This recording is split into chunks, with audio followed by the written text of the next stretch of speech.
Severe weather's not all that common this time of year, but here in Oklahoma, we do know that we can get tornadoes just about at any point in the calendar. Last year was a good example of that. For a look back at last year's severe weather season regarding tornadoes, here's meteorologist Michaela Smith. There's clearly a lot going on this map behind me because we had quite a few tornado warnings, at least in 2023. And you can see where the majority of those were located closer to central Oklahoma, not as much activity across eastern Oklahoma.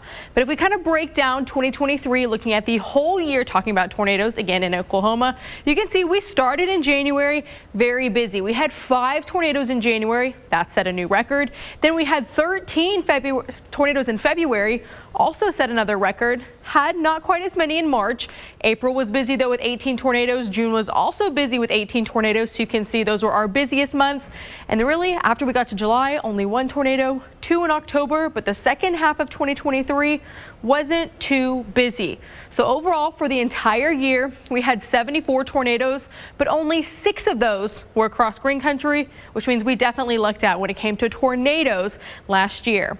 Now it is January, starting off a brand new year. So as we look back at the most tornadoes we've ever seen in January, it is not uncommon, even though we have seen some more recently. 2023, again, we had 5 tornadoes, which set a new record. 4 in 2021, you can see quite a few more years that we had 4 tornadoes. And then in 2020, we had 3. But on average, you can see the Oklahoma average for January is about 0.4 tornadoes. The earliest tornado ever on record was last year in 2023. We had 5 tornadoes on the second day of January. Talk about 2023 starting with a bang. And then in 1957, the strongest tornado we ever had was an EF4 near Gans, Oklahoma. But we're not talking about tornadoes, at least within the next week. Hopefully January stays looking a little bit nicer for this year. But again, cannot rule out a tornado is possible in January. That's all I have for weather. Back to you guys.